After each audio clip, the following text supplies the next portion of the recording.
and a very warm welcome to Meghan and Harry News YouTube channel. I've been talking a lot about the toxic media and the many games they are playing, distorting the truth. Recently, we have seen a load of stories attempting to portray Charles as sympathetic or as the peacekeeper, when the relentless negative smear campaign against Meghan and Harry, which has been ongoing for 5 years, seems to come straight from the top, and it is this that has caused all the problems. Here is an interesting article talking about the revenue created by royal reports.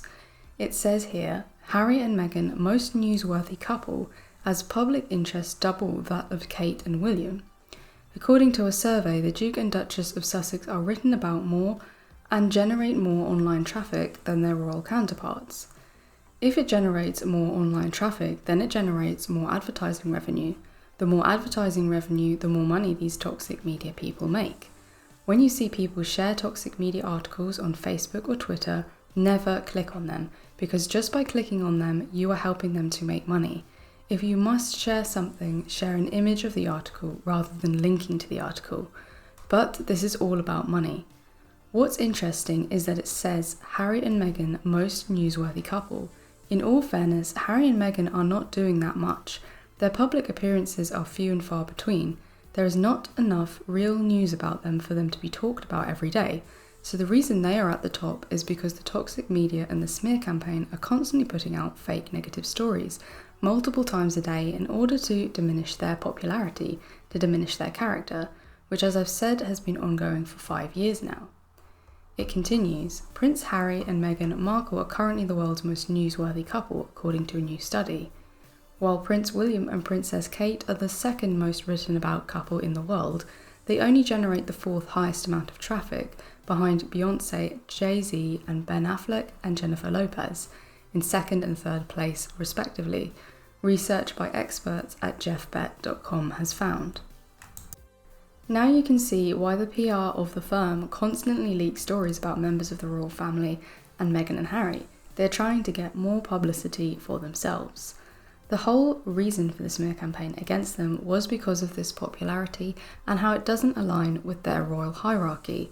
In their minds, Kate and William are heirs to the throne, so by default they should be most popular.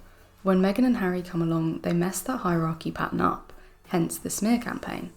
It's staggering to think that all of the millions of negative articles about Meghan and Harry have come from simple jealousy and envy. Not forgetting that by quitting and financing themselves, they have proved and highlighted how the royal family have absolutely no need to keep sponging off the UK taxpayers. It continues, although the value of their readership is relatively evenly balanced between the Prince and Princess of Wales, there are nearly 6,000 more articles written about Kate than William. King Charles and Queen Camilla are the 5th most newsworthy based on the value of their traffic, although the King makes up 80% of their exposure. Much of the interest in the King and Queen has been generated thanks to their coronation, which took place on May the 6th. On the list of famous couples, Harry and Meghan are way out in front in terms of the value of website traffic they create. Combined, they produced a total value of £1,182,440 in traffic over the course of the 3-month period between May the 10th and August the 5th, with a total of 36,303 mentions in new articles. What is most disconcerting about this is that the majority of these articles are negative and hateful towards Meghan and Harry. They are making money out of negativity. This is why you shouldn't click on any of these articles, because every time you're doing this, you are helping them. It continues on. Kate and William, on the other hand, bring in half the value that the Sussexes do, bringing media outlets £592,559 worth of traffic over the same 3 months. In new articles, they are mentioned 32,141 times, with the 13,193 articles that mention William, surprisingly more than 18,948 that refer to Kate. Charles and Camilla brought in £529,223 worth of traffic in the 3 months following their coronation, and are mentioned 27,489 times. What is really interesting is that these same publications might write about other couples, but people will still care more to find out what Meghan Markle and Prince Harry are up to. What is really sad is that last quote is it says, people still care more to find out what Meghan Markle and Prince Harry are up to. The truth is, the huge majority of these articles are complete nonsense and have no relation to the truth or to what Meghan and Harry are up to. It's money made out of nothing and money made from tempting the public into hating them. Yesterday I was talking about the toxic media and how one of their strategies is to continually put out stories attempting to frame Charles as the peacemaker, as the person who is always offering an olive branch of friendship to them, and how this is most probably the complete opposite of what is going on, and how it most likely the international smear campaign against Meghan and Harry stems from the firm themselves. And this crazy and insane daily negative campaign is the cause of all the problems, the reason Meghan and Harry left the royal family in the first place. But of course, the toxic media try to create an illusion of how Charles and the royal family only want to make things better. Today there is another good example of this nonsense.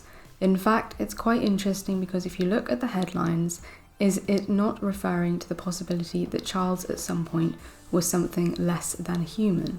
Here we see King Charles humanised by feud with Prince Harry as he knows what side public is on. Was King Charles not human before his feud with Harry? That is what this headline is implying, that he was not human and this feud humanised him. Is it implying that King Charles was bereft of what we consider of traits that belong specifically to humans, such as being able to love, plan ahead, have intuition, be caring, having empathy towards others, have an emotional sense with respect to understanding, sense of perception and cleanliness, being charitable? Is it suggesting that he didn't have these? That's what the headline says, but not to worry, his feud with Harry has made him human, or as it says, it has humanised him. And it's only humanised him because he knows what side the public is on. How curious. So it hasn't humanised him because he looks at his son and thinks, oh, isn't this sad that my own flesh and blood feels ostracised from me? No, it's only humanised him because he knows what side the public are on. And this is the propaganda the firm want the mass public to see, to try and make them think that the firm and King Charles are the good guys in this situation. They are delusional. This story is a good sign at how desperate the media and the firm are to get the public on their side. If they are telling you in the toxic media that the public are on his side, you can rest assured that it isn't. It goes on to quote a friend of King Charles, an anonymous insider, and we all know what an anonymous insider is a keyword for.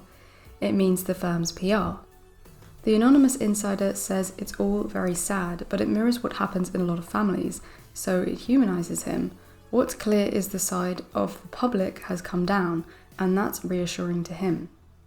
It's just another silly story trying to make the public think that the firm are kind and benevolent and only want everybody to be friends, and of course have nothing to do with the vicious, nefarious international smear campaign against Meghan and Harry that has been going on for maybe 4 or 5 years now. All because their popularity and the crowds that drew at their Australian tour in 2018 was so much bigger, so much greater than theirs that it put their noses out of joint, made them jealous and insecure, and hence why you have the massive smear campaign which then backfired because Meghan and Harry then left. They quit and financed themselves, which made them even more angry because it showed the world that the royal family don't need to be taking money every week from all UK working taxpayers.